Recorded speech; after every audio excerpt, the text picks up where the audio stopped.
pleasure of being out at sea with James Cameron and Kevin Party and some others on the Deep Sea Challenge expedition. James is here today, later in the day, to receive the Nierenberg Prize, which is for science in the public interest. This is an award that was set up by the family of Bill Nierenberg, who was a director here at Scripps for many years. And it's an award that's given for sustained and impactful service that galvanizes the public in some matter of science and the natural world. And so that will be later today, so stay tuned for that. Here I really want to welcome James and everyone here to the Lander Lab. This is a lab whose creation was catalyzed by James, who donated the Lander system and all of its components, the Lander that was used during the expedition, the Lander that made its way down to the Challenger Deep and throughout the New Britain Trench, is here for us to continue putting it to good work and components so that we can build multiple landers as well. And James also graciously donated funds so that we can keep a marine technician and an engineer busy here. So for all of that. Well, I just want to jump in because Kevin actually built the lander. There were 2 lander vehicles and a lot of spares, and you can see it uses these glass spheres, and he'll probably tell you about that. We got a lot of spheres. We probably cornered the world's market on these Vitrodeck spheres that can go to the deepest spots in the ocean. This is Kevin's technology that he had developed over a period of years, and we actually took it to a new level.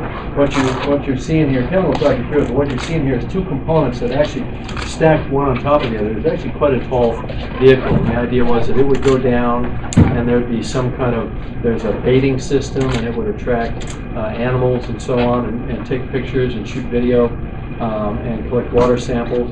And then I would rendezvous with it using the piloted vehicle that I was flying on the bottom. I'd use my sonar, and I'd find it out there somewhere on the seafloor, and I'd rendezvous with it and do some joint imaging. It would take some pictures of the Deep Sea Challenger sub in action. I would take some imaging, and I'd take some samples, some sediment samples near that vehicle, just to kind of, because it wasn't, this vehicle doesn't take sediment samples, although I'm sure some of the future ones will. But then we'd have a complete data set for a little spot on the seafloor, and then we'd perform that operation a number of times. That was the theory of it. The landers usually worked. The sub sort of worked most of the time. We weren't able to rendezvous on every dive as we planned, but we did do a number of rendezvous, and so I think we proved the efficacy of the system and the value to science. And Doug and Kevin can brief you on the science returns, which were quite remarkable, including a number of new species and a tremendous amount of data. And I think, Doug, you're going to be publishing for a while on this. And you're going to publish a couple of technical papers on it as well. So anyway, I was happy to donate the prize money from the Nierenberg Prize to the new Lander Lab. I'm really happy to see this technology being carried forward. And, you don't want to think that everything just ends at the end of the expedition, but that each expedition is really just a stepping stone to the next one and beyond and beyond. Because every time science answers one question, 2 or 3 more get asked in the process. At least that's been my experience. So a lot of questions. Yeah, there's a lot to do. So Kevin, you want to take over and talk about the vehicle? Oh yeah, very quickly. I'll talk a little bit about the technology. Lander Commander, by the way. That's what we call him. And Master Commander. Pleasure working with Jim, and I want to thank you for the transformational technology you donated to the institution. There's a number of graduate students that will be able to use this and actually inspire the next generation of ocean leaders. So the bow wave of what you've done is going to be felt for quite a few years in the future. The technology that we have here was originally developed about 12 years ago at Scripps with the deep water glass spheres. Spheres are great because they're self-buoyant. You can see through them, you can transmit through them. You get the benefit of both housing and flotation. So we can make a vehicle that's light enough to lift out of the ocean with one hand and strong enough to descend to the deepest ocean trench. Let's see, lift this with one hand. Yeah. Oh, this is the big brother version. Yeah. This is a beautiful thing, though, because and again, Jim had a tremendous goal in mind, and it really spoke to the heart of many of us to really challenge ourselves to go after that goal. This vehicle actually stacks. We made it in two pieces for a couple of reasons. One is shipping, so we could actually get it there and back again reasonably well. We actually have a payload bay, so it's like a rocket ship or an aircraft in a way, that down below we actually put in a number of different pieces of instrumentation. Here was a camera. We could put in a sampler for filtering the ocean water for microbes and other sorts of things. The top half is really a command control sphere, so we can communicate with it actually acoustically from the surface all the way to the bottom of the ocean trench and back again.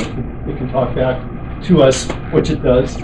And flotation to bring the unit back up again. We used some of Jim's remarkable syntactic foam, which was developed for your submarine, and full trench rated. So we redefined what full ocean depth is to be 11 kilometers. Other guys are talking 6.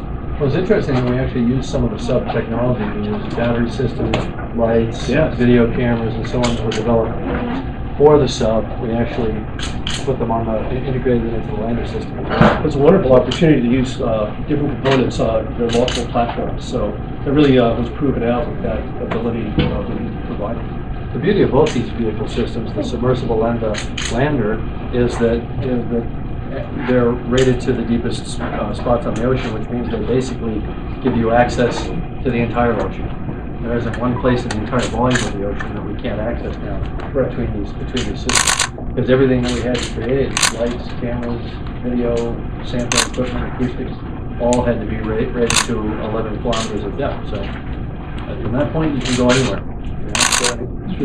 The acoustic system that we had to go to 11 kilometers, we'd only demonstrated for the first time 2 months before we got together. Don't tell me that. So we were pretty confident it was going to work, and it did. So it was remarkable.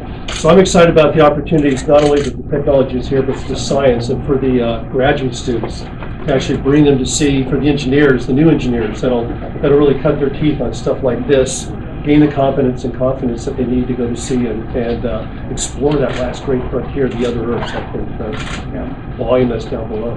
I think today is a special day because, you know, the sub itself and my dive got so much press, but a very large part of the true science that was brought back from the expedition was done by this vehicle right here.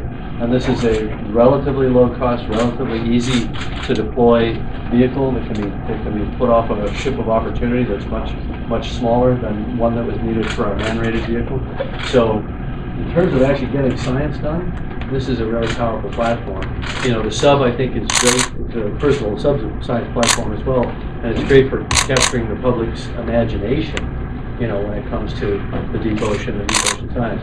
But as a workhorse, you can't beat this thing, which is why we wanted to have one with us out there.